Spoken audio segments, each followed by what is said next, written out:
y'all. Happy Friday. We are live, and you all get to see me 2 days in a row.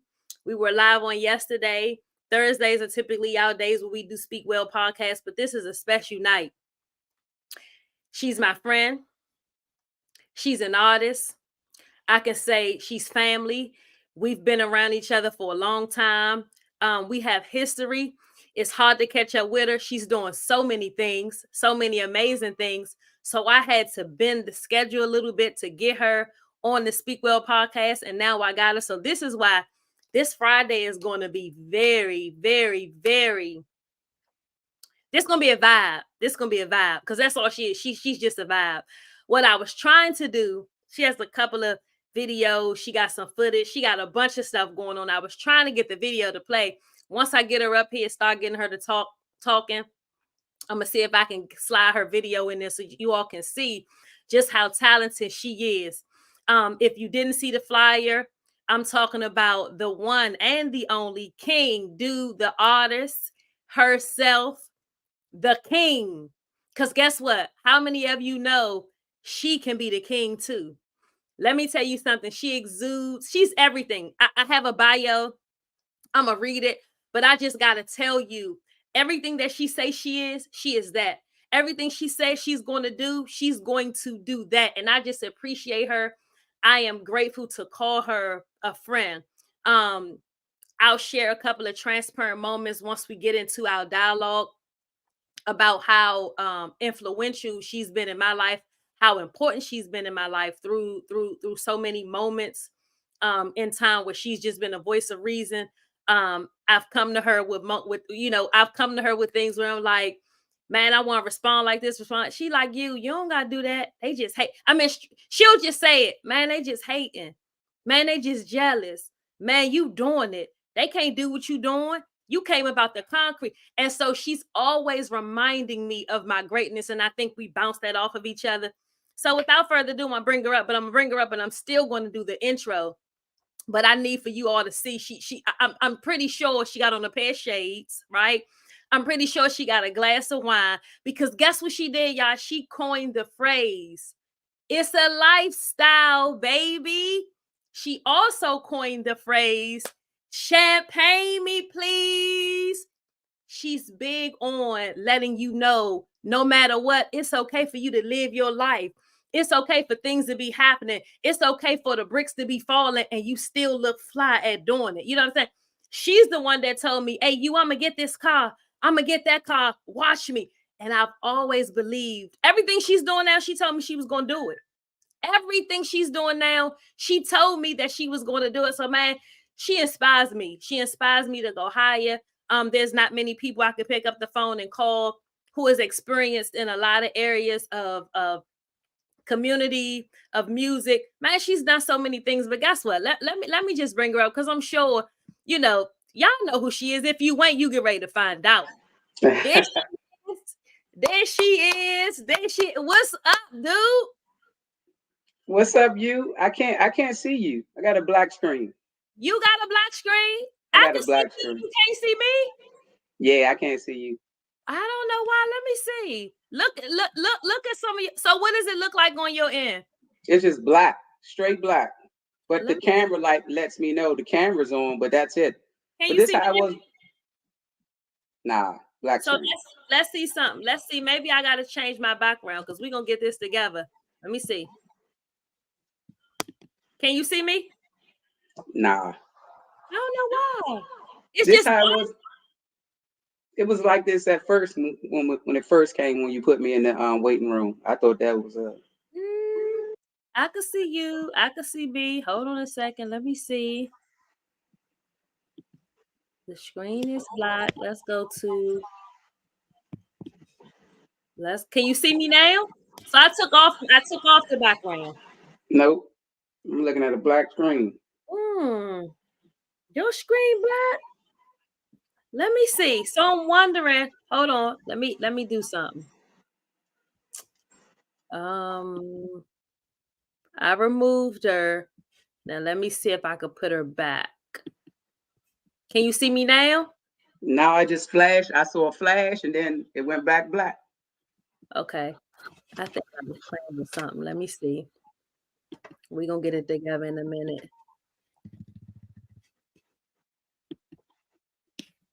So wanna do can you see me now? Nah, you, but if you can see me, we can keep pushing because I know how you look, so it ain't a big deal. Yeah, Long, yeah. I mean, long but as your people can see me. so this what I want to know. I need to just make sure. Let me delete all these out because you know what? This thing has a background, different backgrounds on here, and I did push something. Let me remove all these and see if you can see me. Can you see me now? Still Nah. okay. So let's do this because I really want to know what you look like. I mean, Yeah. what the screen looks like, so I know if it's like a professional look or not. And I'm gonna go into my comments. I'm gonna see what I'm gonna ask the people what they could see. But while we do that, let me go ahead and do your because I can go back and clip all this. Let me go ahead and read her bio. Ronita Overton is a native Washingtonian, United States Army vet, published author, actor, filmmaker, producer, and independent recording artist who has successfully published and distributed music globally through her record label, February 8th Records. Ronita grew up on the tough streets of Southeast DC. She defied the odds and excelled up the corporate ladder without a college degree. She credits youth programs that promote leadership, entrepreneurship, life skills, and job readiness as being extremely impactful in her decision to pursue positive career choices. So, do you have another phone or something in your home that's running? Because I I hear do. No. I hear kickback. So let me see if that's on my end too. No, I think that's on my end. Okay. So this what I'm gonna do. I'm going to ask the people to. I just want to see what we look like. Give us 1 second. Let me tell you something. Before greatness is always going to be an issue. Hey, I was sitting right here saying you gave me such a fly introduction. There's no way that I'm not going to do the interview. Oh, yeah. Now, let me tell you something. If I would have had to ride over there to your house and sit at your kitchen table, we was going to get this interview today. I Today. got time. I got time. Man, this is a Good Friday. So, okay, what I just did, I realize I have to often remind people of getting on the podcast because sometimes people don't remember.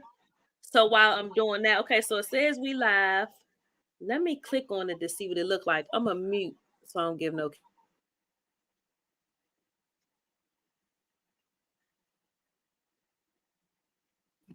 So the good thing is anybody who's watching us live can see both of us. You probably just can't see me, but they see both of us. So we have Okay. we got some action. Okay. All right.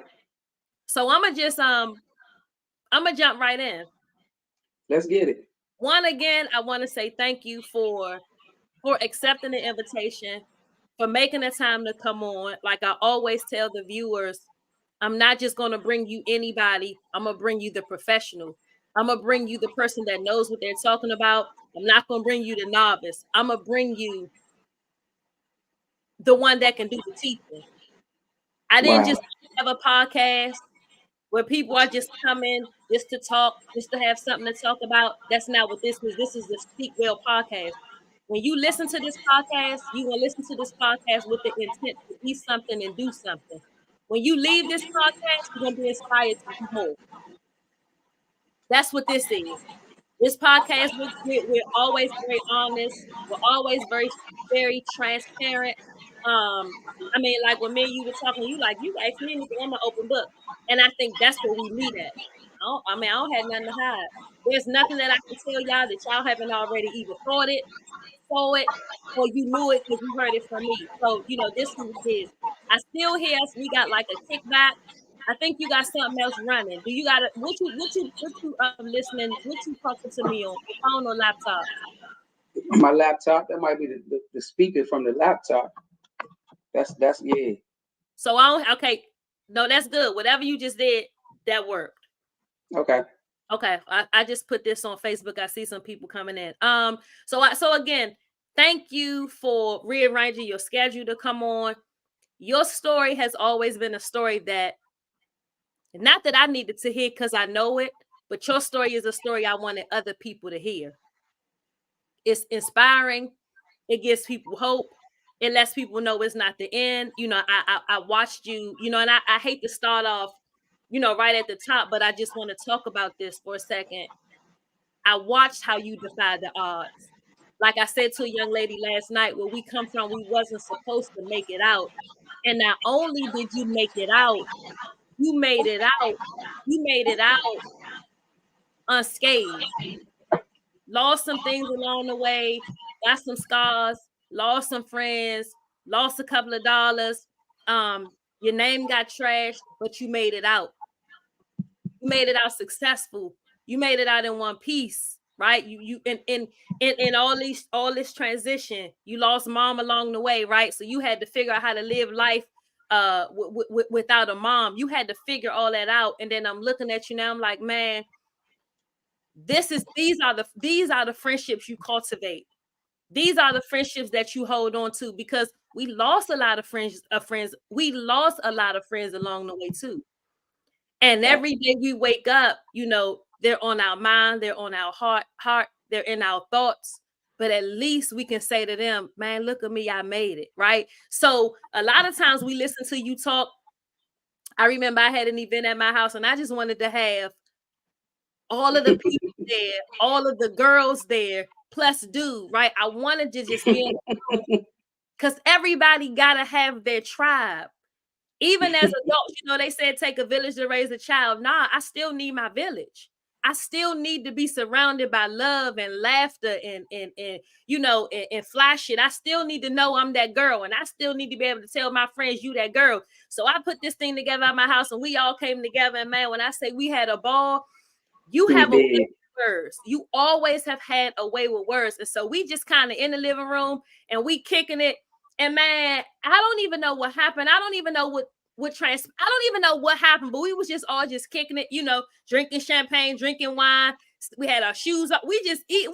It's the vibe was everything. I will never Right. forget that night. And to this day, I'm so grateful for those relationships because I still have them.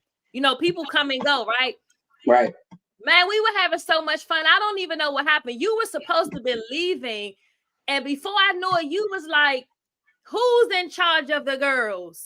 I'm in charge of the girls. And man, I said, this girl gonna take anything and turn it into a rap, a slogan, a song. Yeah, we know it came from Harlem Nights, but they didn't even say it that fly. Della Reese wasn't even that fly when she said it. And so, man, but you said something. We laughed about it, but that's a real thing. Not even to say like you in charge, because she was saying it in a connotation where I'm in charge of the girls, I'm pimping these girls, these my girls. But you were really saying it like, I'll tell you what, you said that, and then years later, we see you put together a masterpiece of a video for Champagne Me Please. And man, any girl who was a girl who's known in the city was in that video. And I'm just like, man, she put that together because it looked like I'm in charge of the girls. And the girls don't even have a problem with her being in charge of the. Let me tell you something. That's how I love how you live out your life, though. I love how you live out your life unapologetic. You get around, you talk fly around niggas. You talk fly around females. You talk fly around supervisors. But you're always the same, right? And that's what the culture appreciates. And I love to give people their flowers when they supposed to get them. And so this is me giving you your flowers because I know I ain't gonna walk up to you and give you a bundle of flowers. You can live. You don't want the, but I'm giving them to you publicly because you deserve them. Because everything you said you was going to do, you did it, and I'm proud to say I watched you do it. Right? I had to encourage you in moments where you wasn't feeling it. You had to do the same. You don't stoop to that. You don't respond to that. You don't, we, Right. we we know the truth. We know what you did. You don't gotta do that. And I'm gonna say this. We had this initiative going for a little while, and I remember saying to Keisha, nah, if we gonna do this, she gotta be included because of your influence, right? Sometimes people forget we don't give people they propers. We don't Yeah. give people they propers, and if we give them they propers, it's in private. We got to Yeah. learn how to publicly give people their profits because I watch how you invest your money. I watch how you invested your time. I watch how you was investing when you knew you weren't gonna make your money back. You got like It's, I watched that, and so I just want to say, like, I salute you for giving so much of yourself, even when you felt like, man, they ain't hear me, they ain't seeing me, I ain't gonna get nothing. I appreciate you doing all of that because I saw you do it, and I saw you do it with grace. I saw you yeah. handle all these situations like a boss. I saw you walk in like a boss, but I also saw you walk out like one too. Yeah. I heard you tell a story. I want you to tell that story before we get started. You told a story about a job. Yeah. I don't know what you did. I don't know how you did it, but that sets the precedent. That was the moment, right? That you had That so was many the moment. moments in your life, but that was the moment. Tell us about that moment. All right. Well, first of all, I just want to say thank you so much for having me, friend. Um, we call each other cuz, so you my cousin. And people say, oh, everybody your cousin, but we don't got to be blood related, but we come from the same village. Yeah, You know what I'm saying? We've been through the same struggle. So, but we ain't got to go through all that. You know that. yeah, So I just want to say thank you for that. And thank you for that awesome introduction. It was like, man, I almost cried, man. But I didn't realize that I had done so much or that people, my friends, had been watching me that much because you just broke down 90%, all of it, everything, my whole life, and you did it so eloquently. You say me with the words, you fly with the words, you know that you got that PhD telling people salute to you for that. You know yeah, what I'm saying? yeah. So but but the thing about me being in charge of the girls, right? I'm just saying, like I'm watching out for the girls because most of my friends are nice looking girls, and guys be having motives. So when I say I'm in charge of the girls, it's like I'm kind of watching. Everybody think, well, I ain't gonna tell you the secret, but I'm always watching. So that's Yeah, what I'm in yeah, charge of the girls means. But yeah. but about that, so what happened was, guys, I had this fly job down K Street, couple blocks from the White House. You had what kind of job? A fly job. Okay, I had a fly job, corporate okay. job, right?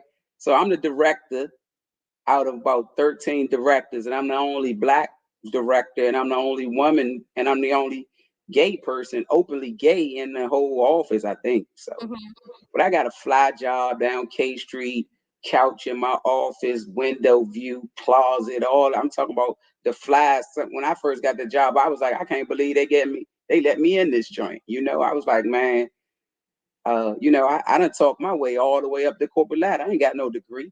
I went 4 years in the service. I turned it into a 20 plus year corporate career without a degree. So, that's the gift of gab has been my blessing from God. So I'm going to my fly job, and life is good. I had all types of convertibles. I've been on trips, and I'm just living. I mean, I'm just like, I'm that dude. Like, I'm the Fonz. Like, I'm living my life. I get off work, I roll my sleeves up, and I go around the corner to happy hour and pick up takeout food on the way in, like some New York Sex in the City shit that I see them people do. I'm living a dream. I can every day I would get off on my lunch break. I had 45 minutes. I would get on one of those little scooters, take the scooter down to Nordstrom Rack, and I'll buy something. Something. I bought something. I didn't even need it. I didn't mhm, need I had a closet full of stuff. So um as you know, I got into a real bad car accident, and then COVID hit. I recovered from the car accident, and I had to go into work like once a week. And it was all this work building up prior to the pandemic and prior to my car accident, I had been telling him that, you know, this was too much for me. I had taken on a whole nother department, and I had been holding it down because the way I had the job set up, I could really do what I wanted to do. So I ain't really wasn't doing no work for what they hired me for, but they Mhm. had me doing all this other shit, and it was below my pay grade. So I'm Mhm. like, look, I ain't no mail person, and I ain't doing all this data entry. Like I'm a thinker, so I'm not. This not my. I done graduated from this. So I keep telling the guy, and he like, nah, we hiring somebody. They wanted to give me the job, but I didn't have the skill set for it, and I knew that I couldn't finesse that one. So I stayed over here. Mhm. So the work kept escalating. So he said, okay, we ain't gonna be able to hire nobody else. So I asked for a raise, and he denied me for the raise too. So I was like, oh, okay. So but a switch had already clicked on because this job was so sweet. It was fly and sweet because I feel like an NBA player. Like I got a 360 deal. I Mhm. mean, you know what I'm saying? Because I got they gave me a pension, which I cannot touch until whatever the retirement age. And they also had gave me a 403B, which is a 401k, which is another a time retirement account. But that one I could have access to it. So Mhm. one day I just logged in and I saw the number in there, and I was like, "Shit, I'm about to take some of this bread." Because me and my homegirl, we was gonna buy us a tractor trailer and all this shit. So I'm Mhm. already thinking about, I'm gonna take some of this bread out here. I know, and I got this other pension over here, so it don't even matter. I'm still gonna have a retirement from these people, however it go. So that wheel is already spinning in my head, and so one day I never forget, I went and bought a new conversion van, and this was on like Thursday. Now Mhm. I only had to come to work once a week, and I was on FMLA, so I never had to give him my schedule for when I had to go to these doctor's appointments. So I go by the van, and me and my homegirls, one of her good friends was opening up this new business in Atlanta. They was having this whole party, this whole grand opening situation. So we was like, man, we going to Atlanta. I was like, all right, I'm gonna drive the van. Now I literally bought the van Thursday, and like 10 o'clock Thursday night, we was on the road to ATL. So we get outside of ATL like 30 minutes outside of ATL, and my manager, he's calling me. So I text him and said I Why was at a you doctor's. in ATL? Huh? You in ATL? He calling. Yeah, I'm at ATL, right? Okay. So he called, and so I text and say I'm at the doctor. He was like, okay, call me when you leave. So I never called him, so he calls me back. So I'm like, what the fuck this nigga want? This what I'm thinking. So I answer the phone, and he like, Ronita, you didn't tell me you had a doctor's appointment, you didn't put it on the calendar. And I said, Jeff, I'm on FMLA. I haven't put any appointments on the calendar. I don't have to.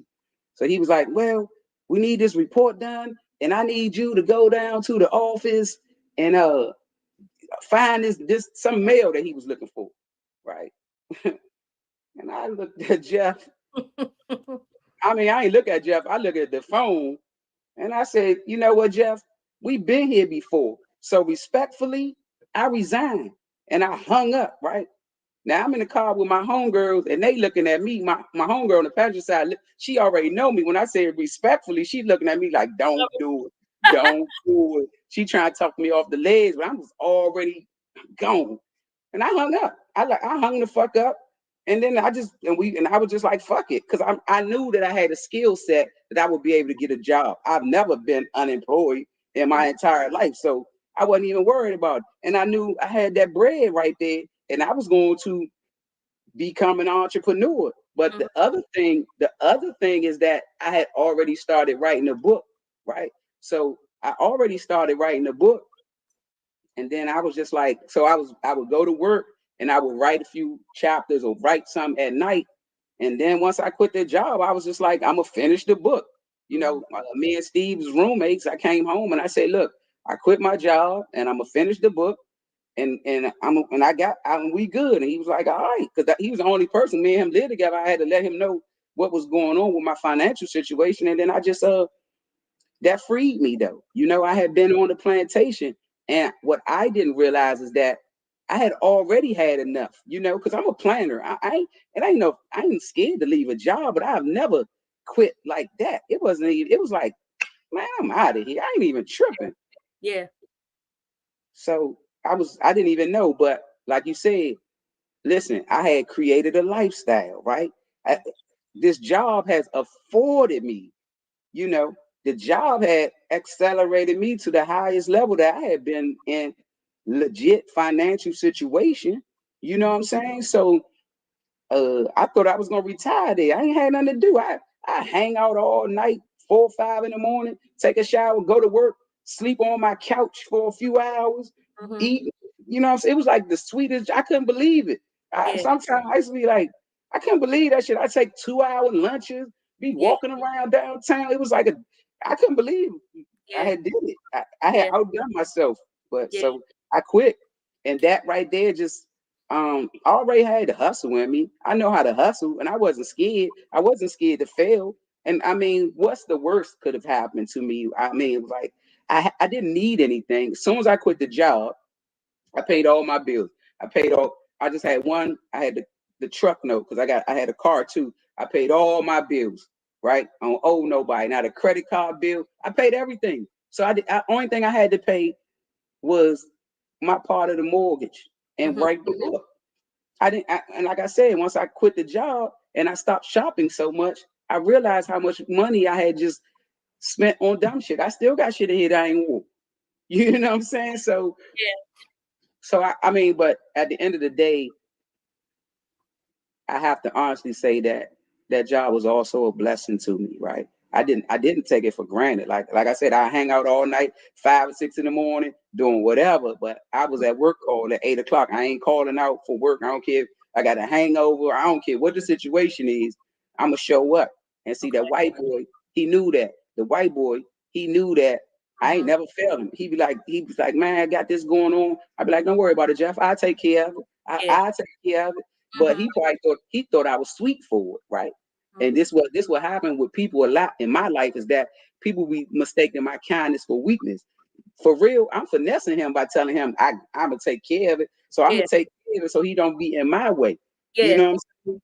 And then one thing that I do, I never teach nobody. Like I was the director, right? I didn't never teach none of the admins or nothing how to do nothing. You know what Okay. I'm saying?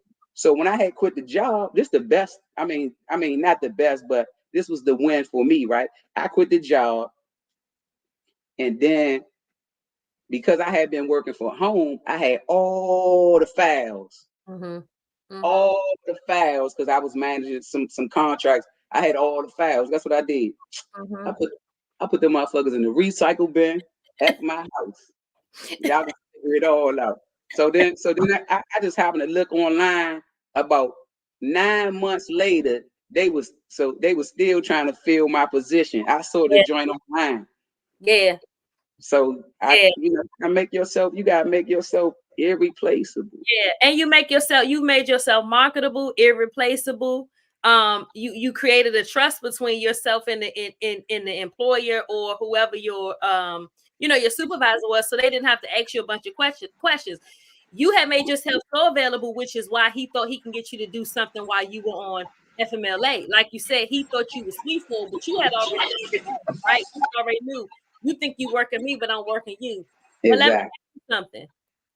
You made that decision while Yep. you were in Atlanta. Were you already mentally, because sometimes we will mentally quit a thing before we do it. Now I know you said you liked the job, you love the job, it was sweet, you get on the scooter, go to Nordstrom's, but were you already in a place of saying, I'm supposed to be doing some stuff for myself and I should not be working these jobs? Yeah, like I said, I was already kind of putting the wheels in motion. I had already took the trucking class online. We was looking for trucks online, so I was already in the mode to I need to do something for myself. Okay. So I heard you mention the book. I want you to talk about the book, but before you talk about the book, what made you decide to even write a book? Because sometimes you got to have a book in you, whether it's your biography, whether it's a lesson you're teaching, whether it's a manual, whether it's a journal. What prompted you to even say, I want a book? So I've been an avid reader since I was a kid, right? I was the only child. My sister is 12 years younger than me. And so I was the only child for a lot, for the first part of my life. So I always read books. Um, and as I got older, I read books, but I mean, I continue to read, but I remember some years ago, um, my godmother, she gave me a book by a guy named Nathan McCall. It was called Make Me Wanna Holler. And he was Mm, telling his story. And he had became I feel like he was a journalist for the Post or something, but he had overcome a lot of adversity and odds, and he wrote the book and he told his story. And I was like, wow, I was inspired by that. And I was like, I'm gonna write a book one day. I didn't necessarily know it was going to be my autobiography, but I just felt like I that was a dream of mine. Nathan McCall was from somewhere down the Tidewater mhm, area of Virginia, and he didn't come from great means, and he was a black man, and I mean, I just felt like I was inspired by his story, and I know, so I always said I was gonna write a book, and I had started a few times. I had started a few times years at different points in my life, but I always felt like I hadn't done enough, for me to tell my story. I feel like I didn't have that wow factor, yeah, right? yeah, yeah. And then I got into the car accident, right? And I almost died. Yep. And that and so the thing about it, so I recovered from the car accident, and I'm on this medication, right? I'm home from the car accident, so I'm still recovering because I did a lot of PT and all that stuff at home after my hospital stay. And the medication would have me like up all night, and I would just lay in my bed. And I'm gonna tell you this, the eerie thing, right? I never told nobody this before, but I would lay up in the bed because I couldn't walk upstairs. So the I had a hospital bed down in my family room, right? And I couldn't get up, so I had a what you call a bedside toilet and all that, but I couldn't walk. Mhm, So it wasn't much I could do. And I was all TV'd out. Sometimes I just be laying up, just staring at the ceiling and just thinking, having all these thoughts. And you know what it reminded me of, you kid? It reminded me of when I was locked up. I mm, felt, because I couldn't get up. And if you've ever been locked up, once they close that door slam, boom, you in there. It's mhm, just you and your thoughts, whatever you gonna have to face you. That's the mirror. yeah, So I just used to like lay in that bed, and it was almost like God told me that it was time, right? It was all, but this is the other thing, and this is a lot of people. This is the first time I've probably shared this. Um, I spoke to my mother years ago, and I told her I wanted to write a book, and she said she didn't want me to write the book. mm, So, out of respect for my mother, I couldn't write the book. I couldn't do this while she was still here. I don't know, because she supports me. She's always supported everything that I've done. So if I said, "Hey, mom, I'll write a book," I feel like at that point she would have, you know, um, approved it, or been, I think she would have been appreciative of it. So mhm. You mentioned, and we might as well stay there because every time, because I have a list of questions, but if you throw it out there, I'm gonna pick it up, right? If you throw it, yeah, I'm gonna pick up what you throwing down. You talked about being incarcerated. Talk to me about yeah. Well, it's funny, right? It's funny. That's a lesson. That was a lesson for me, right? Because, like you say, I always talk fly and in front of everybody, and I always kind of did my own thing. So I was always the leader of me, right? Well, if you see me doing something, please believe that I made the decision. Right? You that. can't really coerce me, and I ain't no follower, no get with. I do what I like, or what I agree with. So what I did after high school, I went to UDC for one semester, and then I was like, nah, this ain't gonna be enough. I knew that UDC wasn't gonna be enough for me. It felt like high school, and I felt like I'm just too close to home, and it was gonna be a lot of pressure. Either I'm gonna be fly, or it's a lot of pressure. So what I did was I went into the military, right? I went in the military. I signed up, went in the army. I was like, shit, ain't nothing here. The army recruiter said you're gonna have a house, you're gonna have money, you're gonna have a career, you can go to college. I was like, oh well, fuck it. Yeah. What else? This I can't lose with this. And oh, hold up, and you're gonna travel the world. This is what he told me. I signed up that same day. I ain't come home. I ain't called nobody. I came home and said, Mom, I'm going to the military. She said, you serious? I said, yeah. I leave in about 3 months or something, right? And that's how I went. So I get out the military, hanging out with my friends. We go to a party. They get into an altercation with some people, and we all got arrested for that altercation. And I had never been arrested more than a speeding ticket or some goofy shit, something dumb. So, but I'm still, I mean, I'm like, man. Oh, first of all, I didn't do anything, so I'm like, I know they probably about to let me out. I'm about to, go to court in the morning and all this shit, huh? That's what you was thinking. Yeah, Okay. right. Because actually, I wasn't involved with the altercation, but I was younger. I wasn't thinking. I'm like, I ain't got nothing to do with it. So actually, I wasn't even involved in the altercation. They got into the altercation.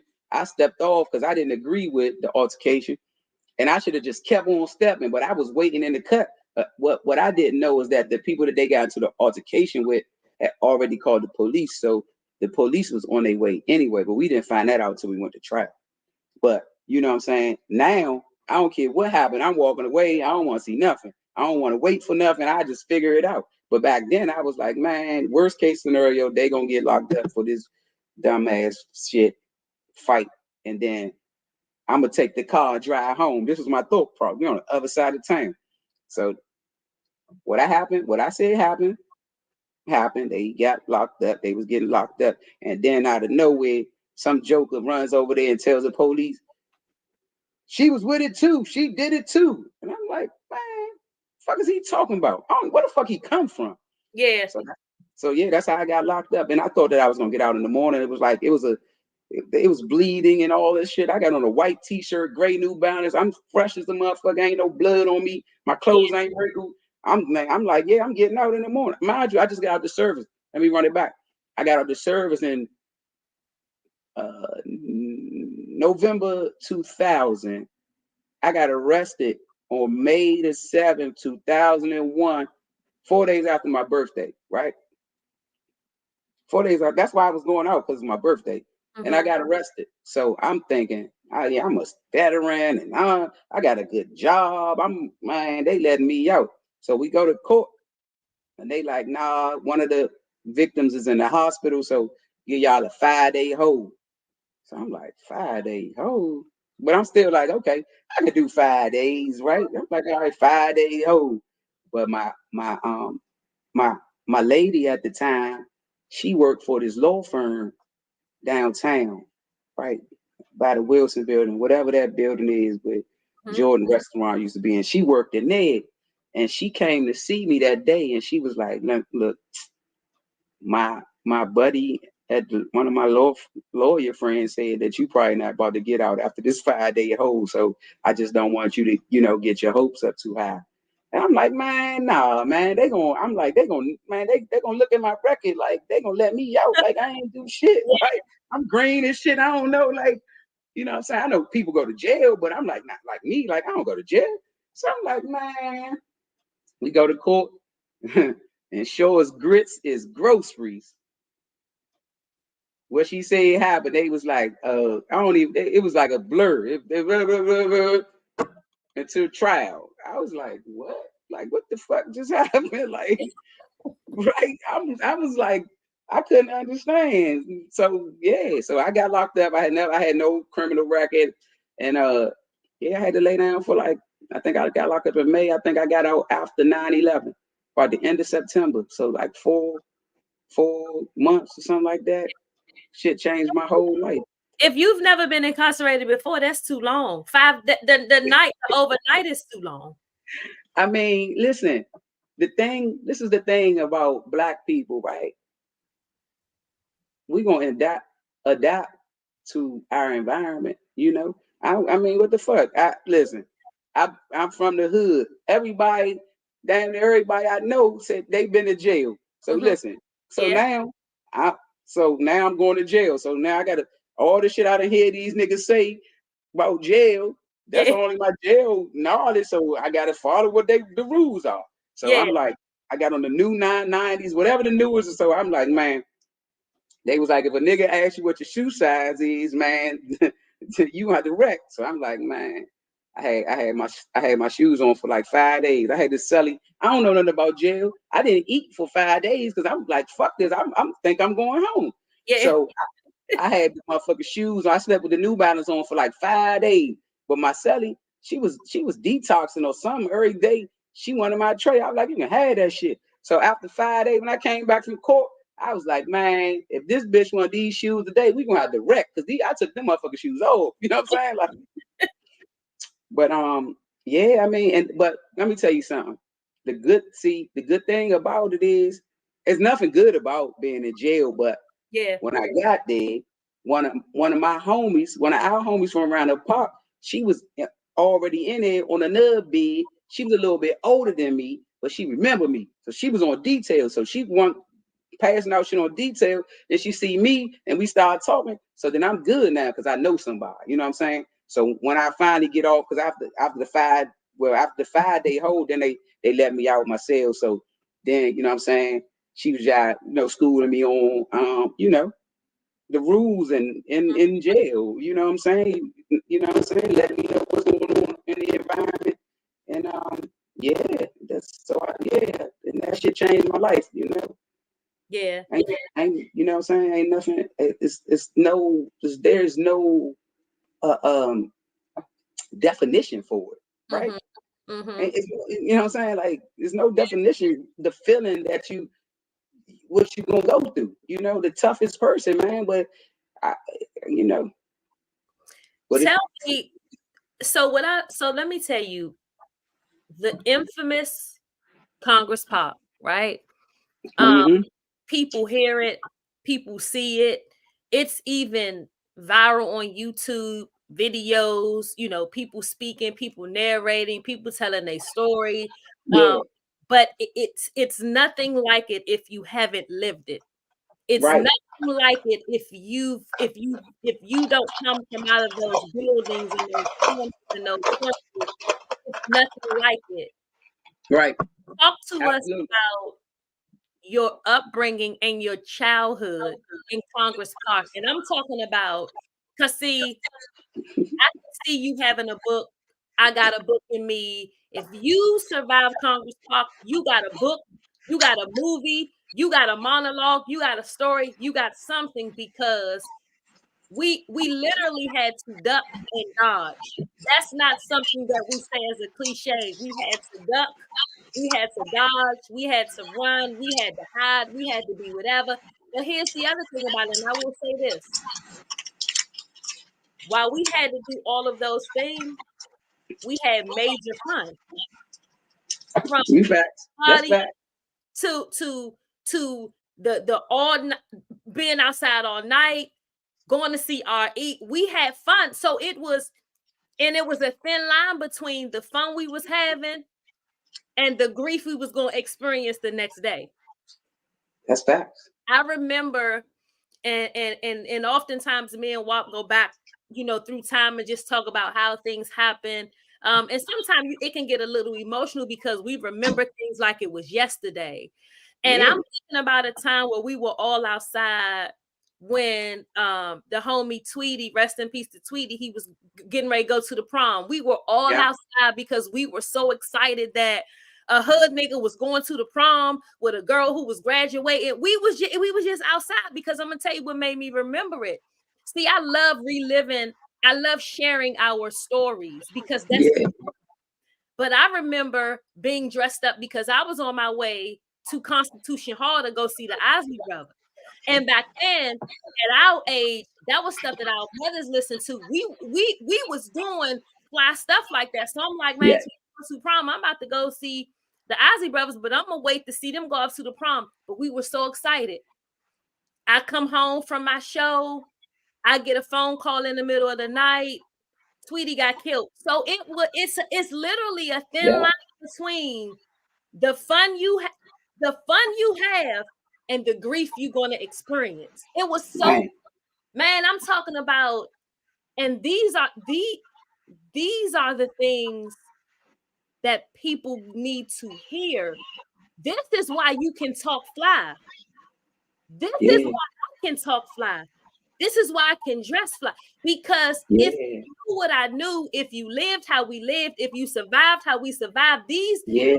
stories that the stories that Lil Durk talking about, we've been it. We done it, Yeah. really seen it. You understand what I'm saying? You know, on another time, a thin line between the fun you having and grief. Very Man. thin line, right? WAP picking me up from my job. I'm working at the pharmacy over there on East Capitol, Grubbs Care Pharmacy. I get Mm-hmm. the job. We pull up to 1313. We go upstairs. We just in the living room just talking. We go from talking to hearing gunshots. A thin line Yeah. between having fun and experiencing grief. So gunshots to us is a sign that something's happening. Back then it wasn't you hear gunshots, you duck. Back then it was if you hear gunshots around here, something has happened, and it's Right. happened to somebody that we love. So we That's need to see that. what's going on, right? And I remember, like it was yesterday, running downstairs, both of us running downstairs sounding like horses. I go one way, he go another way, and I see the boy coming down like limping, like, go check on Booby. Booby just got shot. But see, you can't tell me not to share my story. This my Right. story. This how I saw it. This how I remember it. Knowing Right. that I'm the last person that he was able to have a conversation with before taking his last breath. But those are stories that people don't know, because guess what we do? We suppress it. We forget it happened. This is why books are important. Yeah. This is why footage is important, because this is a part of who we are. So when we start getting out and having fun and smiling and laughing and popping bottles and and and watch your face, because you gotta let us do that. So talk to us about your upbringing, because again, Yeah. it is a lifestyle, baby. Good, bad, Yeah. and different. What was your lifestyle and your upbringing in Right. Congress? All right. But before I get to that, I'm gonna say this. I tell people all the time. Well, in a song, I said I survived Southeast. I was happy to be alive, because that's everything that you just said, you kid. And Congress Park, I wrote about it in the book. It's fun, just like you said, but it could turn deadly really any second. You know, some it's homies be beefing with homies, so we all be right there. Somebody say something slick, and the other homie, could do something. What the youngins say now, spank the homie. You know what I'm saying? Yeah. But I arrived in Congress Park when I was about 12, right? Um, I was staying with extended family, because my family, I had been evicted. My family had challenges with drug addiction. Crack had really turned did my family bad, man. And for the last shit, if I was 12, since I was about shit, maybe 8, Mm-hmm. I had been getting evicted and getting couch surfing and shit. It was to the point, it had became like part of my reality at that time. So I was staying with some family friends. And I ain't gonna lie, man, when I got to Congress Park, I had never seen nothing like it in my life, right? Now, granted, my family was from uptown, right? Well, northwest. It's not really uptown, but 11th and O was where my family kind of, that was my family's neighborhood, and they hustled on that block, and I grew up on that block, and but my family hustled on that block. They had after hours spot and gambling spot and all that, but they lived in southeast off Stanton Road, Stanton Hill. These are my grandparents, so I had been staying with them for years. So Stanton Hill was like a working class neighborhood. Mostly everybody worked there, and so it was. So Congress Park was around the corner, and but it was like a world away. When I got there, it was. I ain't even gonna lie. I got there, and we were staying on 14th place, and it was just like a movie. It was just so much shit going on. It was people Yes. everywhere. It was kids going on. It was these cats walking around with this funny accent, and I thought they was Jamaican, and I found out they was the Miami cats, and it was just so much going on for my 12-year-old. I have lived in comfortable environments. I ain't come outside. I was just looking out the window like, what the fuck? Like, Yeah. I ain't. So that's how Congress Park was. And man, it's any neighborhood, any ghetto, right? It's gonna test you, right? Yeah. And so you're gonna have to. I was the I didn't have one thing about the projects, the ghetto. Most of the time, families are there in numbers, in droves. It's the Mhm. Jacksons, and it'd be Yeah. like 15 of them, and it'd Yeah. be the Jenkins, and it'd be 12 of them, and Yeah.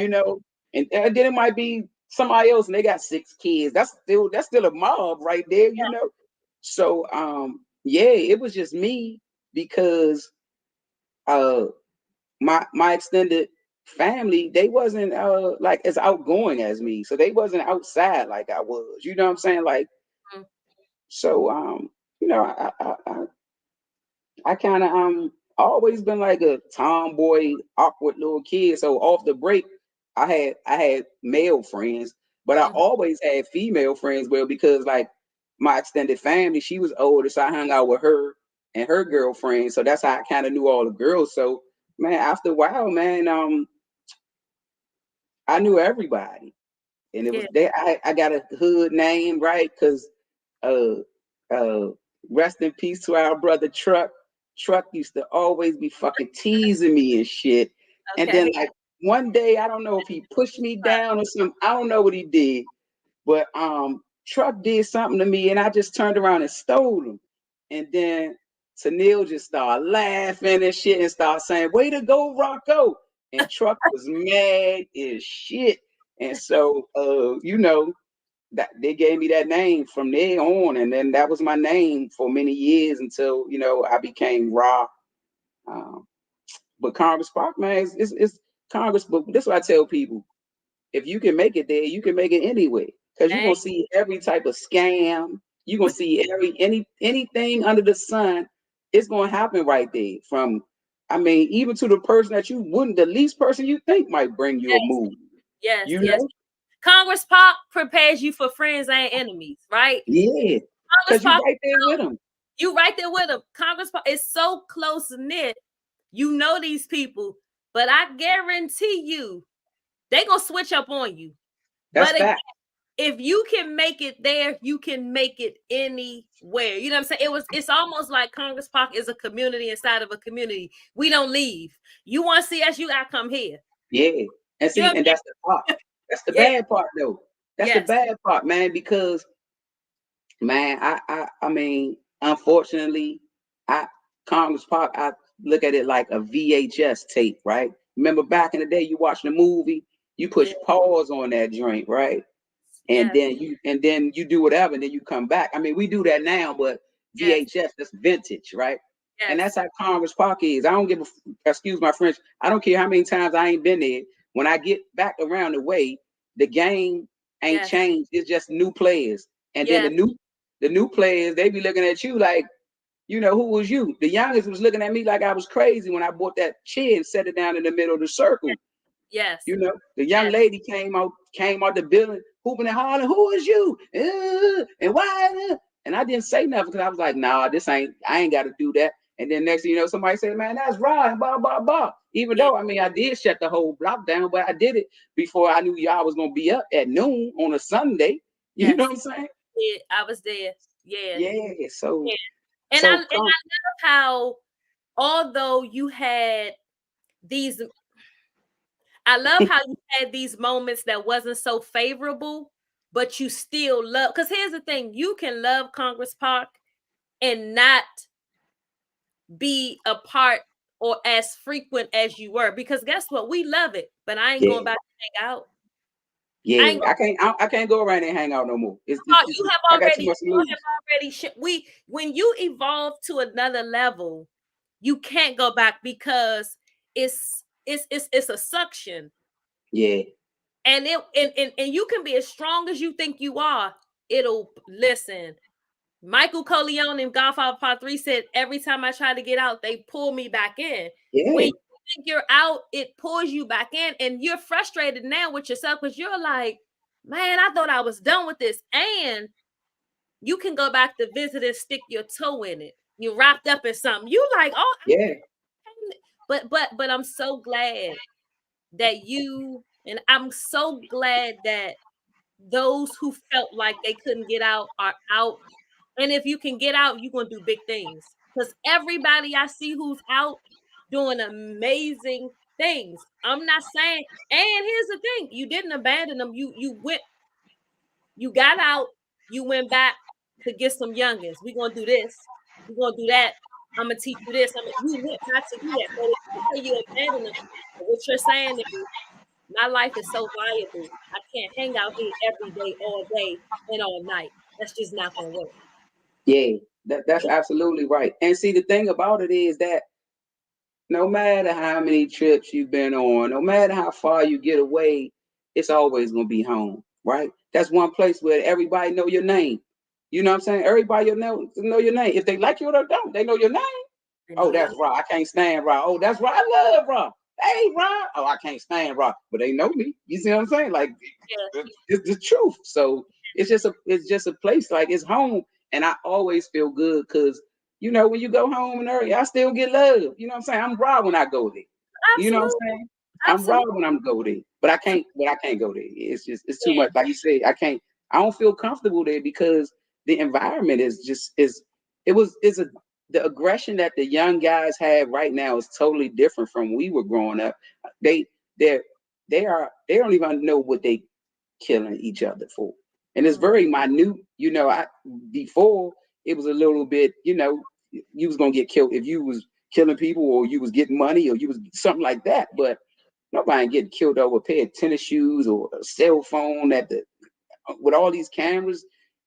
So yeah, I just kind of stay out the way. But yeah, I I um I still got the air program, so I'm just trying to get some funding from other resources outside of the government that would allow me to maybe have a little bit more freedom and mhm, really have a great program. So I still want to give back. I owe it to the kids.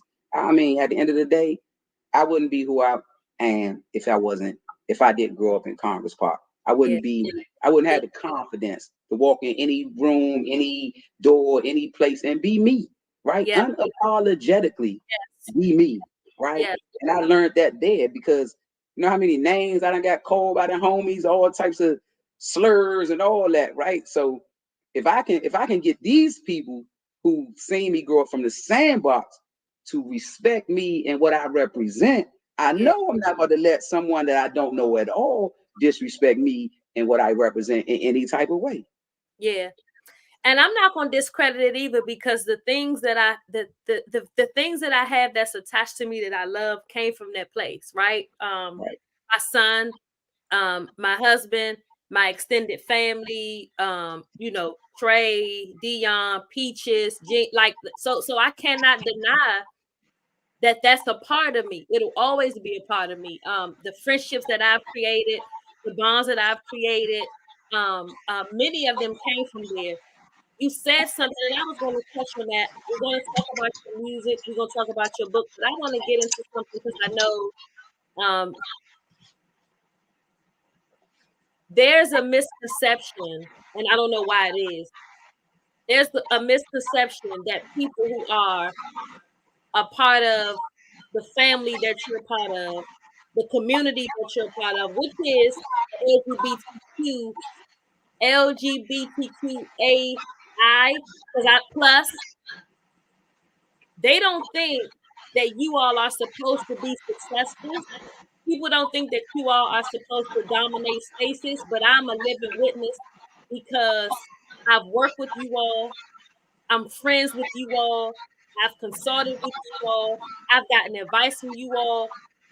It's almost like everything that you all touch, it magnifies. And people don't understand because they demonize that community.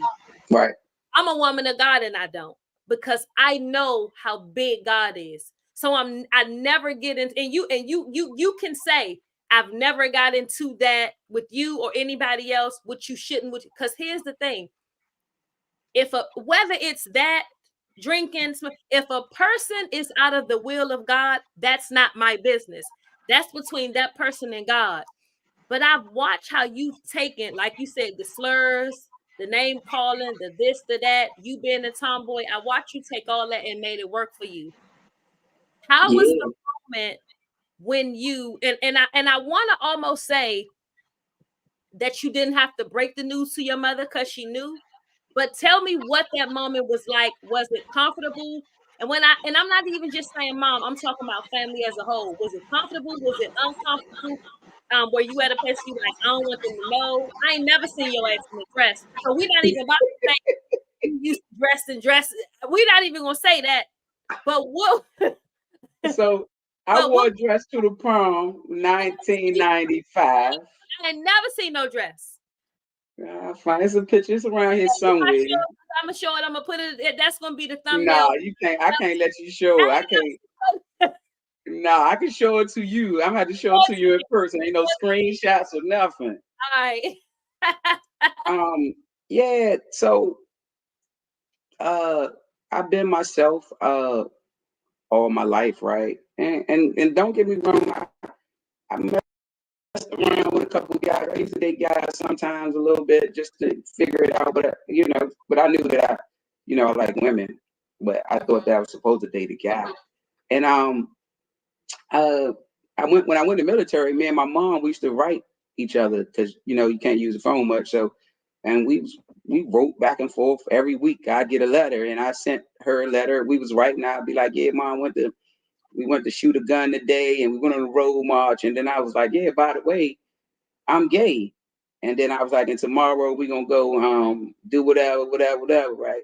So then I send a letter off, and so now I got this week of anxiety because I don't know, right? I know my mother and I know the love that she has for me, and I've never seen she has gay friends, and there's people in my family that's gay that they're not open, but my mother I've never heard her say anything bad about people's decisions. She always say people do what make them happy. So I get the letter back and she like, yeah, your sister got a play and we gonna do this and this. Oh, and by the way, I knew you was gay. I've been knew you was gay. And then yeah, next week we gonna do this. And that's how it went. Right. Yes. And that Yes. was it. My dudes. Yeah. That was it. So Yeah. after I told her, right, um, I didn't I didn't I don't think I may have had a conversation with my godmother, but I don't other than that, I didn't tell anybody else. I just started living my life like I'm who I sleep with is a small part of my life, right? Mm-hmm. And here's the thing, my lifestyle is my lifestyle. So you could see me and my lady out, but I'm not gonna be uh kissing her in front of you and your kids and your family because I might feel uncomfortable if you keep kissing your husband in front of me and my kids. So this is just I don't do those type of things. So I don't have to make an announcement and say, hey, I'm the gay person in the family. If you see me and a nice lady and you always see me and this nice lady, we're not roommates. Like we live together. Like so I never had to make an announcement and nobody in my family has ever questioned it. I mean, but it wasn't a surprise. Like you said, you never seen me in a dress. My mother stopped making me wearing dresses when I was in like second grade because she used to cry. I would cry when she laid the joint out, but she stopped buying them for me. So we made a deal. I had to wear them on Easter and on graduations. And if somebody died, and Yeah. that was it. Yeah. And Yeah. that afforded me uh freedom and confidence because Mm-hmm. my family loves me. I don't care about somebody else in the street. Like the people that my blood, these my village, they love me. Yeah. And all my friends, like right now, I got a lot of like girlfriends, right? Mm-hmm. Then they're straight, and people think that our relationship, or they can't understand our friendships, but it's nothing for us to explain to them. It's our friendship, right? And they think that I'm dating them, and it be all these types of stories. And you know what? We just let them think whatever, because who's going to explain? What's understood with us don't need no explanation. We got Yeah. to explain to everybody. I got to make you comfortable. Yeah. I want to make you comfortable. Yeah. So And what I appreciate about you is this: when I see you as raw. Right? That the biggest compliment I can give, I see you as raw. I don't see you as her. I don't see you as him. I see you as raw.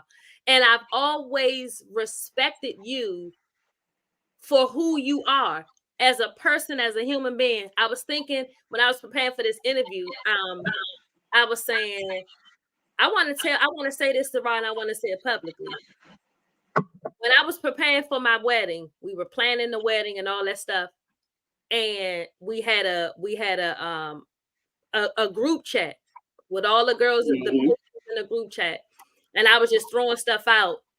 And I would ask for and I'm telling you this publicly because of our friendship and because of how supportive you've always been. When you say I am in charge of the girls, that also means, like you said, I take care of my girl. I take care of my friends. These my friends. This my family. Remember, I was living on Mississippi Avenue, and y'all came down there with all these housewarming things, right? That was big for me because I ain't never had no housewarming, but I've always remembered how you supported me. And back then, worst time of my life. Just man, I'm just grateful that I made it out of that season. But when Yeah. I was planning my wedding, I remember just flipping through Pinterest, wanting stuff, saving it to a board, and saying to you, I want this. Can you get this? Here's what I want you to know. It's not that I didn't have the money to get it. I just wanted you to get it because the message I was sending to other people is that y'all don't gotta do it. We're all gonna do it. Y'all don't gotta get it. I shouldn't have to beg nobody for nothing. You never met, you like, oh, you always cash it.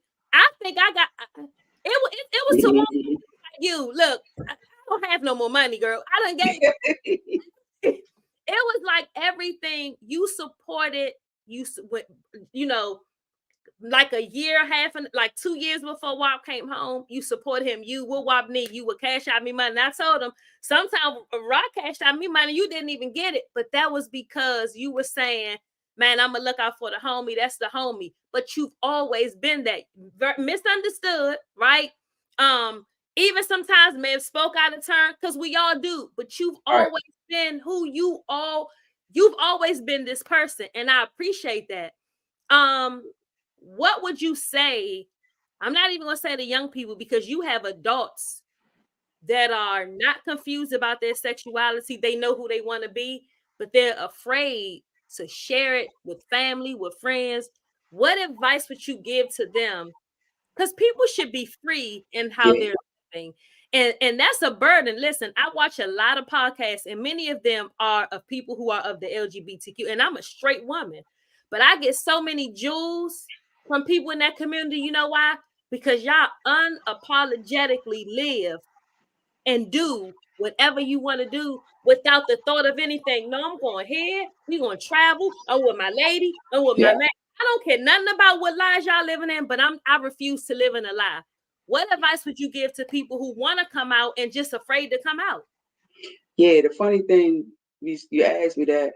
I just got cast in there's this organization in DC. It's called Story District, and they have different topics that they let people come and tell their story. So for in June, I got cast to be in there. Um, this one is called Coming Out, where I'm gonna get on stage in front of an audience and tell my coming out story, right? So I'm excited about that. Um, Yeah. um, but I would just tell somebody that's in the closet, right? To, in the words of my mother, do what make you happy, right? Because you can't live for someone else, right? Now you can just have some class with the way you conduct yourself. Don't be like don't be somebody trying to follow an image of someone that you're seeing on the internet, right?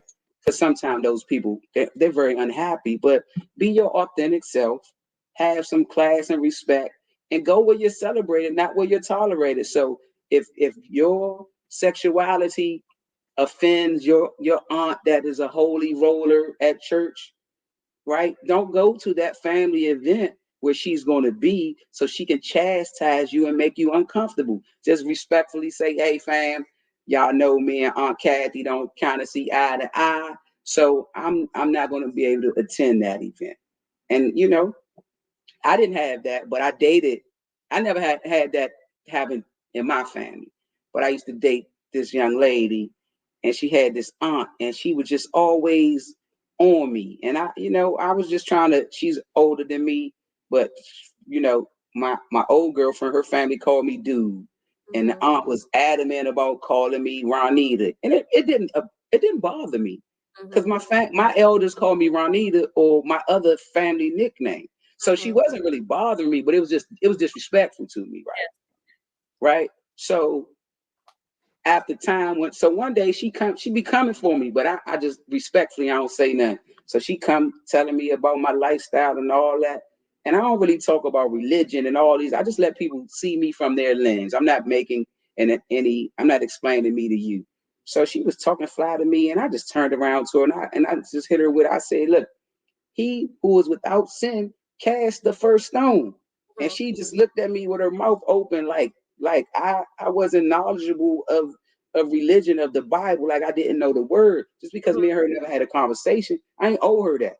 And Mm-hmm. so after that, she gained a newfound respect for me. But the next family event, I opted out. I told my girl, I was like, listen, I'm not going over there no more. So you know what happened? My girl stopped going over there. So then the aunt had to come. My girl made her aunt come apologize to me for all those times that she had made me feel uneasy when I had never done anything to her but say hi. I just showed up. You should be if you feel a type of way, you should chastise the person that I'm here with. You can't be rude to me. Yeah.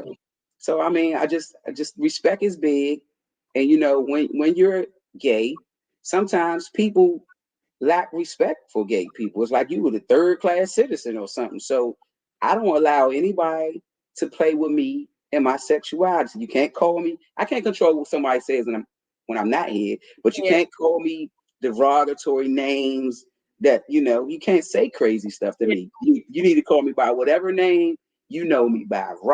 Dude, Ronita. I'm only going to be those things. And Yes. I stand on that. And it respectfully, but I lead with respect. I don't disrespect nobody. Mm-hmm. So when I get disrespected, it depends on what has been said. Like it might really piss me off. You know what I'm saying? Mm-hmm. So that's. And about the wedding, man, it was just what I've been blessed, right? I Yeah. know I've been blessed. So what? Well, I can't help my friend with a couple dollars. It was some goofy stuff, It $60, was. Yeah. $40. Yeah, so it wasn't a good thing, but that's the thing. That's how you get your blessings, right? All these, whatever that me writing a book, me being an author, me being an actor, all me talking fly, that's my gift from God. What your gift is, you supposed to share it. You supposed Yeah. to share it, you know? Yeah. So I've been gifted with financial blessings a many a times. Yeah. So what? Why couldn't I had it. Yeah. And But I know you, and guess what? I know you had it. I know you had it. That's why I always ask. And then it even because when a bride is preparing to walk down the aisle to meet her groom, she's very sh- um she's in her moment, right? And so she's almost like consecrating herself for the moment. But I remember even in my suite, here's the thing. I was in my suite, I was getting my hair done, I was getting my makeup done. In comes you and Coco. But it wasn't. Ain't nobody supposed to see me. They gotta get out. That is when you know those are your people, right? Y'all was coming in, you good. Think you had some champagne, you good. You need to chill out. Everything gonna work out. Here, pour this, drink this. But that is you all are not just friends, you all are my family, which is why some people I just can't get rid of. Like, it's some friendships I don't never want to relive. I don't never want to go back and get you. Please leave me alone. But then there are some people that you got to work it through with, because that's your family. You know, they got your back. You know, we've had moments of you know, you share very private things with me, and you can't say it was repeated. It, you know, whether it was, you know, relationship, financial, whatever, but it's always been all love. Yeah, You're talking yeah. about, you have a book, you're doing movies, you're doing music. Talk to me about your music. But before you get to the point about your music, what inspired you to write, to sing, to rap music? So, you know, I used to date this girl, and I said, me and her dated for years. And when I started making music, I said, man, you know, I got a song about to come out. And she looked at me, she said, well, you always been a rapper. So, but you know, I always be talking to fly. I always had a slick little slang, right? You know, I've always been very eloquent with words. You know, that's how, to be honest, that's how, you know, I meet women. I can talk. I'm smart.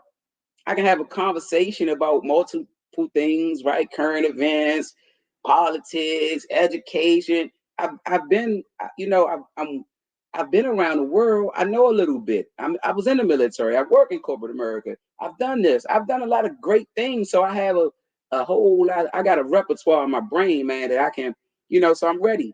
So I was writing a book, and this is what happened at the photo shoot. You was there. We was all celebrating the book. We had a great time. And of course, I had already been drinking champagne, and we was drinking Clico. So we had like 2 cases of Clico, and I walked over to my homegirl and I said, "Champagne me, please." I mean, I was just talking fly. And then Yeah, my camera guy said, he said it right after. He said, "Champagne me, please." And I said, I'm gonna write a song. We gonna make a song. Then I told my friend, we gonna make a song, y'all.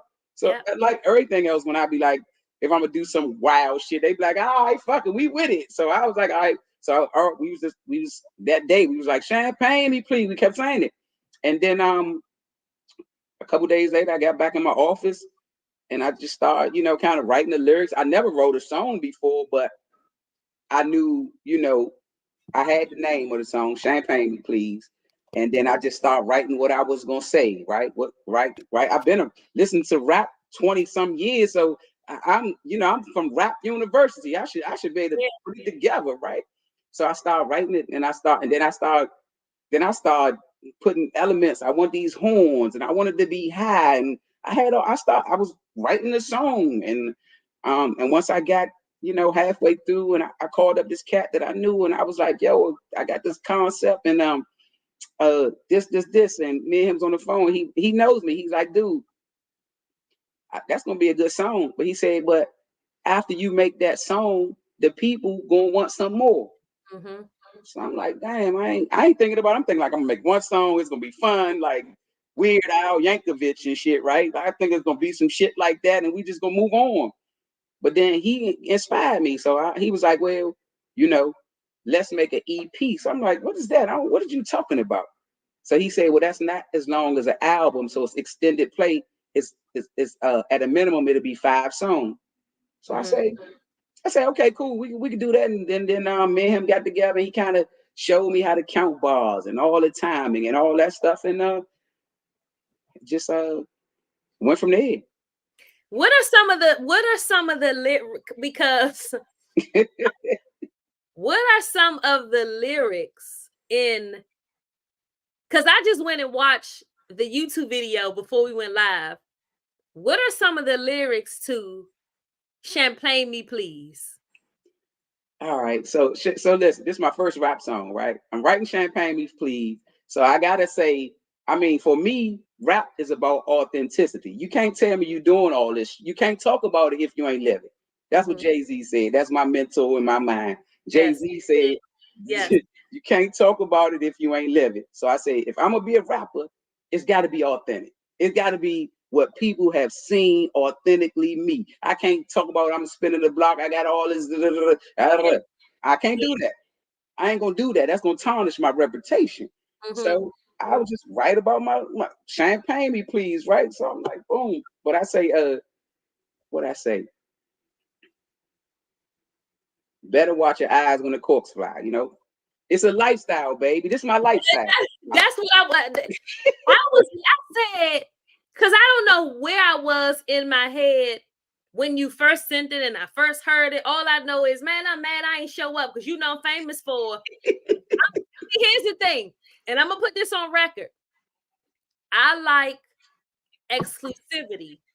So, and I know you like the party, right? Not how Diddy like the party, but you Yeah, like the party. But you like yeah, the party. So it's like, and plus you have an abundance of friends. You in charge of the girls. It's you even in charge of some of the dudes, right? So I'm like, man, and it's almost like you see it happen, and I'm like, man, I should have been there. Man, it was so fly, but it was so much love. I'm talking about the girls had fun. It was everything. So the day before we went out, I'm listening. I'm like, watch your eyes. yeah. We popping bottles, them corks gonna fly. You popping bottles. That's a Yeah, that's a moment. Like let's pause and give some love to the lit. That's a moment.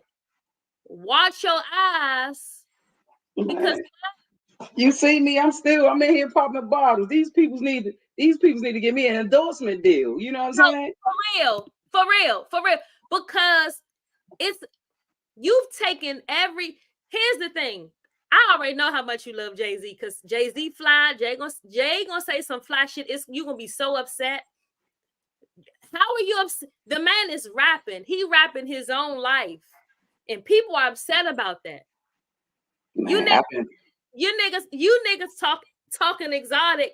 You never been to the Bahamas. That's a whole nother topic.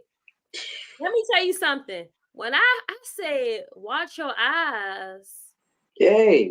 Cause we popping bottles. You watch your eyes when them corks fly. Listen, my birthday is May the 3rd on Friday. Meet me at Barcode. I'm okay, making a shameless movie. plug. Okay, I'm, shameless plug. I'm making a movie. Meet me at Barcode. Hold up, my new song. Hold up. We're gonna go back from Champagne. But my new song say, homie hit me on the line, told me meet him at Barcode. You from my city, then you know that's where the stars go. Tell the valet don't put me where the cars go. Leave me out front. I got a whole lot of cargo. Talking that fly shit. I ain't lying. You But know what I'm saying? that's why you're in charge of the girls. The And girls gonna be at Barcode on Friday. y'all hear that, girls? The girls in the chat, somebody said, I remember that day that was making Hey, a history. hey, but the champagne, me, please listen. Think about it. I told my friends, I called them up. I said, listen, we're going to recreate the Vivu Clico Fest that they have up New York. Put on your pastels. I stayed up for days, spray painting the bike yellow. I put flowers all on the joint. I told bring your designer handbags. And man, and then we just showed up, man. And of course I had the champagne. I got a song about champagne. So it's bottles of champagne everywhere. It Yeah, wasn't no water in them drinks. We popping bottles. My yeah, man even poured a whole joint. I say, "Oh, bro." But yeah, I mean, and then we had part two. Shout out to Paul. Paul let me come up his and hers with about 20 yeah, bottles of yeah. champagne. He was like, man, you Shout out could to pop Paul, all them his and joints, hers. all the milk. Yeah, like this is what I'm saying. It's a lifestyle. I had all the girls. It's All the a girls there. lifestyle, baby. Man, you had Candy the body, you had Keisha the body. I'm like, man, the girls was outside. The girls is outside. And guess what? For free. All you gotta do is show up. But that's what? Hanging with dude. I got some cool friends. I ain't in the video, they around. So it's Yeah, perks from hanging with me. Like yeah, you might catch you a big fish. You might yeah, catch a big fish. yeah, You know yeah, what I'm saying?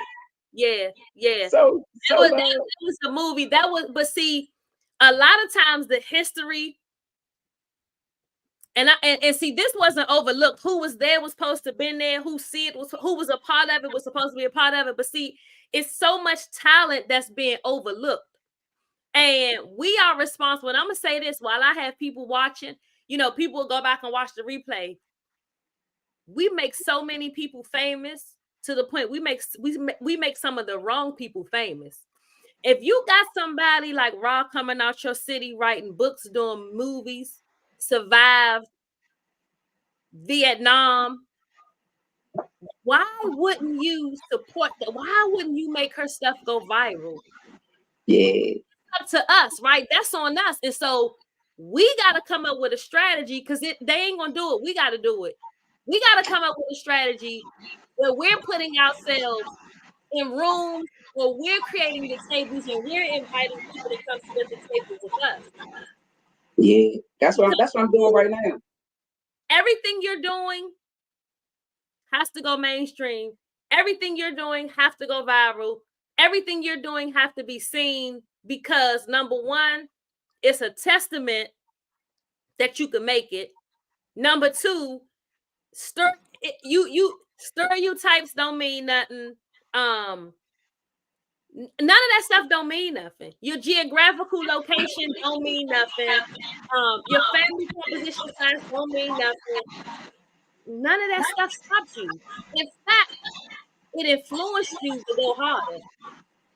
Yeah, I mean, at the end of the day, I'm gonna just say this. I'm gonna be open. I'm gonna talk my shit. Being gay ain't never stopped me from getting nothing. You know what I'm saying?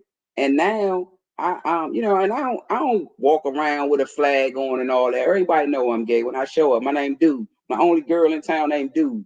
So you know I'm gay. But I don't really be hanging out with the LGBT community as much. But now I've stepped over there more. So I'm doing some work over there with them. This is my second year. I'm vending at the Gay Pride event downtown DC. And they've also invited me to the author's room. So I'm going to be on the panel, talk about writing books and things of that nature. And they've also hired me to be a host on their podcast. So yesterday was my first interview, and Monday that'll be my second one. I got a whole list of short interviews, but they're interviewing big people, congressmen, and all types of people. So yeah, I mean, you got to go where you celebrate it, not where you tolerate it. And I got a new circle of acting friends and mentors, and Yes. I'm about to really start performing. I've been hopping on with the plug-in band at Burgers at Apollo on open mic night. So I've been performing my new song. But yeah, man. But that champagne me, please, you kid. I say some other stuff like I gotta smack the hood. When I walk in Lax, they know my face. They say, King Dude, we know what you want. Is you driving a car with the trunk in the front? We'll bring it out. This is no lie. We know you so fly. We glad you came by. Yeah. You know what I'm saying? So Yeah. that's I mean, that's how we, Yeah. You that's live it how you sing it. It's a lifestyle. It is a it lifestyle. is. This is not. I mean, it's just a Friday night. If we would have been doing a podcast on a Monday or Tuesday, you would have a bottle of Clico. It's a lifestyle, and this is the life that you have created for yourself. What you Yeah, tell people is that it doesn't matter what day of the week it is, you can enjoy it. It doesn't matter what day of the week it is, you can party. You can be fly. You can be fly walking at McDonald's, Burger yeah, King, office building, corporate. It doesn't matter. Throw your things on. Put your things on. Put your yeah, clothes on. We're not outside, but you're in shades. Put your pieces on and let's go. Like yeah. you're showing people that. Put your pieces on. Keisha's in the chat. Keisha, they always now I thought I had it bad. I don't. Ma'am, where are we going? Where are we going? I'm in sequin. Why you in sequin? But this is what this is who we are. We're Yeah, not on stage you, but if you invite me, if you invite us, we're coming in our things. yeah. I mean, I wrote a song about that. It's called Dress for Success. Guess what I said? Best dressed is the goal. They say I'm way too into clothes. I build my outfit like an architect. That's the only way that I know. Yeah. Man, you invite me, I'm coming. I'm putting my shit on. I'm gonna be the nigga over there with the loud pants on, with their collar pop, with their shades on and all that. I don't even care. Yeah, yeah. But what I love is that look at if people can go through a time machine and look at, I'm gonna say I love my life now, right? Because when I think about what we had, nope. When I think about what we didn't have, if Mm-hmm. you think we ain't gonna show out right now, something's wrong. That's what I'm saying. If you That's don't think we gonna show out, we didn't listen. I mean, I can't wait to get my husband on here, because when we shopping and we out with our daughter, it's like the youngest one is like, she'll just be in the store picking up stuff, right? And right, we be like, we ain't never get to do this. right. We never even went to the malls with our mother. And we just kind of remind each other like, man, wasn't nobody buying me no tennis shoes, and they sure wasn't 155. But guess what? But what we're saying is, look at where we come from and look at what we're able to do, what we able to drive, what we able to live, what we able to accomplish. And I'm gonna let him tell his own. So you don't make it out like that, and then you come out and all the stars be aligned for you. Stars is aligned for us. You supposed to die in a car accident. Man, what? That's the part. And but I mean, what, like, guess what? What y'all doing with y'all daughter? Y'all cultivating a lifestyle.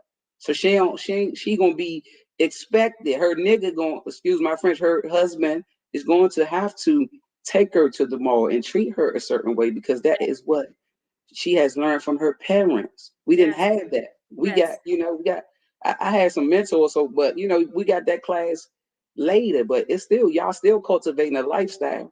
yeah, And like you said, like, I'm blessed recently. I got a new home, I got enough space that, I got a office, and my partner, she got her own office. We got our own space, got yeah, garage, got everything, right? And some days I just sit around here and I'll be like, man, I'm so blessed.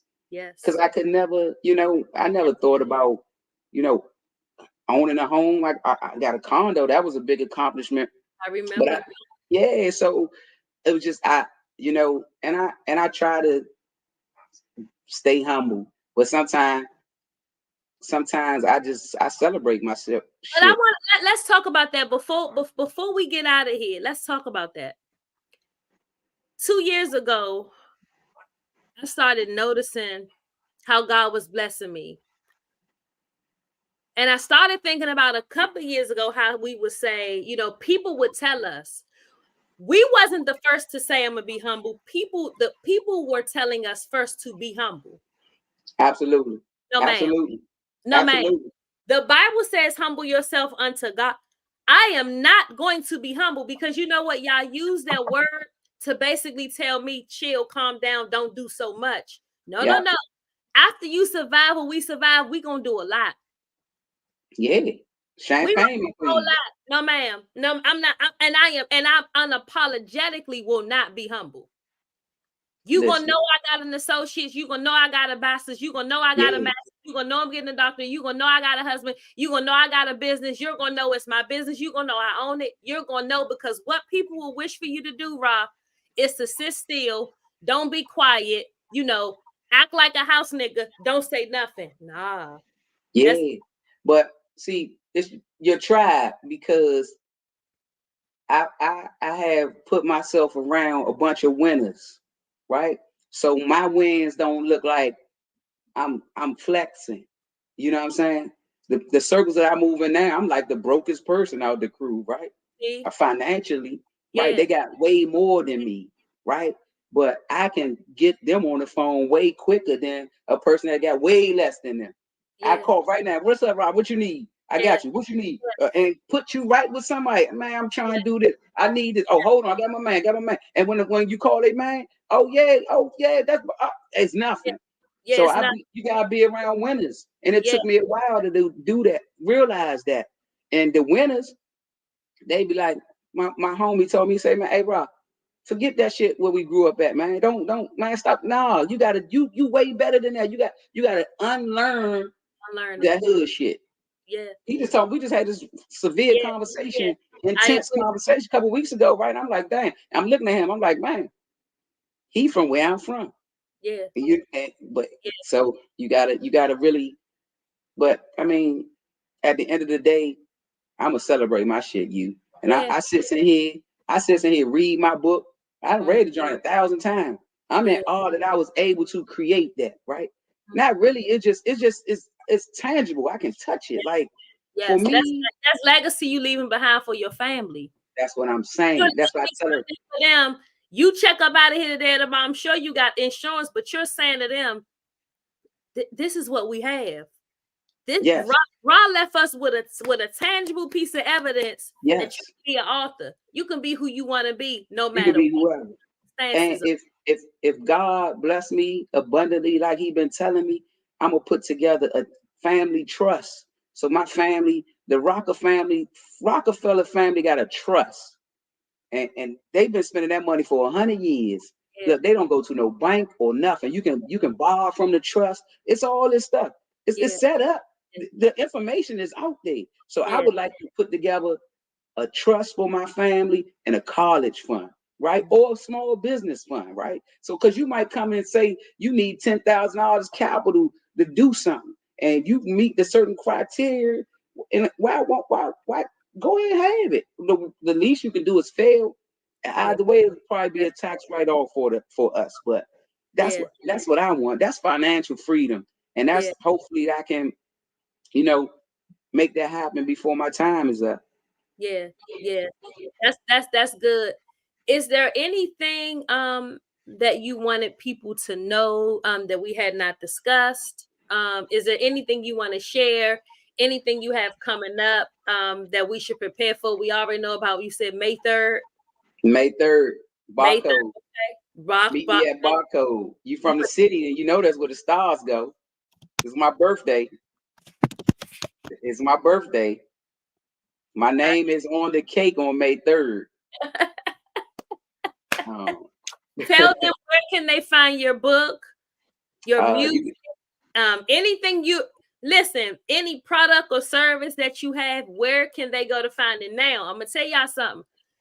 Get a pen and paper and take notes, because last night the young lady gave her information and y'all still text me and say, you, what's her information? If y'all drinking, put your glass down, get a pen and a paper, can. your notes. Rob, where can we find your products and your services? So you can find my book or find out more about me at What's the name of Ronita. your book?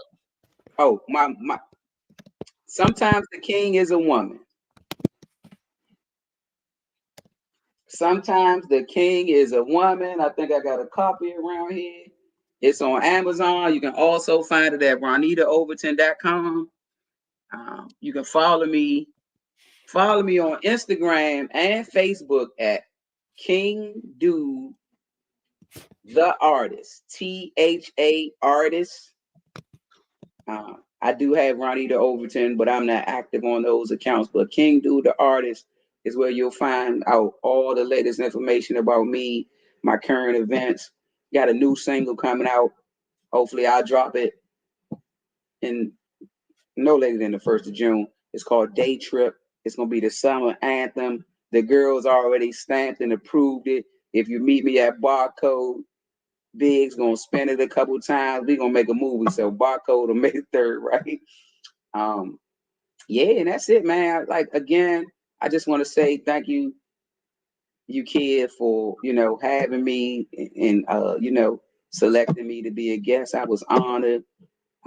You made me feel so at home, and I'm wishing you so much success. And one thing I got to say about you keep your word, because you put me on the call with the council member, right? The council member. This I'm saying, being good to your people and loving your people and looking out for your people is gonna always be reciprocated. You said it was time for you. You called me and you was talking. I was telling you what I was going through. You say, you know what? It's time for you to have that meeting with the council member. Now the Yep. council member had already uh, uh promised me a cameo or interview in my independent film, right? Mm-hmm. So I already had him on the books, but I haven't. I'm still trying to get the additional funding to finish that film. So anyway, me, I was telling you about some struggles I was going through, and you said, you know what, it's time for you to meet the councilman. So you Mm-hmm. put me on the phone with the councilman, uh, and then council member, and then he was like, oh yeah, what you need, what you trying to do, and I was telling him all the stuff I had going on, and his wheels was spinning, right? And then he put me with somebody, he put me with the people that I need to be with. You know what I'm saying? And from that, I've had another call, a meeting with them, and so I got another meeting with them. So all that to say is that, man, just being connected to you has always been a blessing. You and Keisha, y'all put me right on the other little situation that we had. You know what I'm saying? Wasn't no thought about it. I know I put in the work, but it still feel good. I can call you. I can Yes. call Keisha. I can call like all your homegirls. I knew them like in passing and partying and in social circles, but all of them was at your house, and all of them we all friends now. I got Yes. their numbers, and we Yes. was on group chats, and I can call them. I go to B more. I hit up our other homie out there. She like, oh, this was the spot. Like, you know what I'm saying? So all that. I mean, I'm always my authentic self, but being my authentic self has always been my currency, right? I don't have to come in and be nobody else. Like you say, I'm having my shades on. It could be a blizzard outside and everything. I'm gonna have my shades on. I'm gonna be talking fly. It's not gonna be a lie if I tell you a helicopter is outside about the land. You better believe that joint gonna be right there. The motherfucker say this a no-fly zone. I don't give a fuck.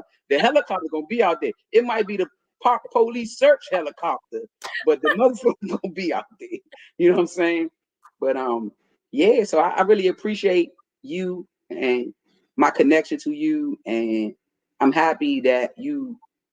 Let me give you your flowers and say I'm happy that you got your rainbow, because I seen you walk through your struggle and your journey and a whole bunch of different things. But at the end of the day, what you prayed for, you stayed in prayer, you stayed in faith, and you walked your journey, and you got what you ultimately what you only wanted. That you Yeah. got what you prayed for, but you also work for. I ain't never see your faith, man, in that situation with you and your husband, man.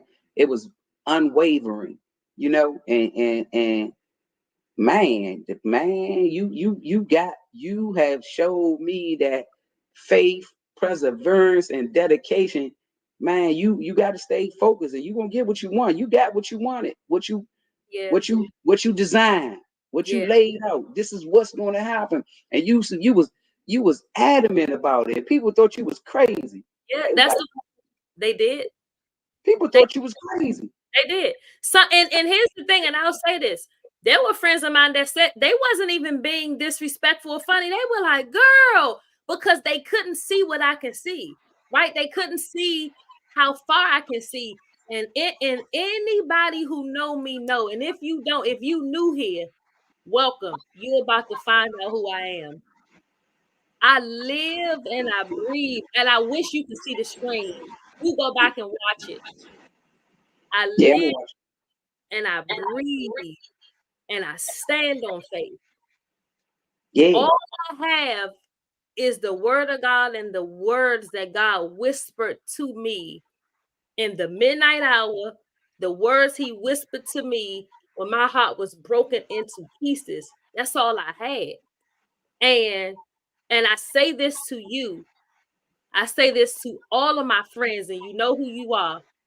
What I want for you is what I want for myself. Because this what I believe. If I put you in the right room and connect you to the right people, you're gonna come back and reciprocate that. You're gonna come back and tell me like you just did, give me my flowers. You're gonna come back and say, and if it wasn't for you, because some people have forgotten that I made plays for them. But shit. you're gonna mention it every single time. But that's why I'm gonna always stay connected to the people who I know. Once I get them in position, they gonna come back and say, "Man, I wouldn't have been here. I ain't know nothing about this. I ain't even know this was a thing." So I Yeah, appreciate you for giving me my flowers, and I know that I still dream big. There's still some things I'm still asking God for, There's some things I'm asking God for me, for my husband, for my family, for my kids. And I know without a shadow of a doubt that God gonna do it. You know why? And I can get emotional when I talk about this because I've been good to people. Yeah. You know, Yeah. my heart has been good to people. Um, and even in making plays and putting people in position, I kind of got fucked over a couple of times. But nonetheless, God is still whispering in my ear to say, I'm still gonna do it for you, right? You're misunderstood, but I'm still gonna do it for you. You a little off over here, but I'm still gonna do it for you. And again, I was obligated, I am obligated to look out for my friends because I've seen how you suffered. I've seen how you asked. I've seen how you've done for people when they left you. I've seen that. So why would I be the girl who work in the council office? Why would I be the girl that sit in this seat? Why would I be that girl and not put my friends on? That ain't a Yeah. friend.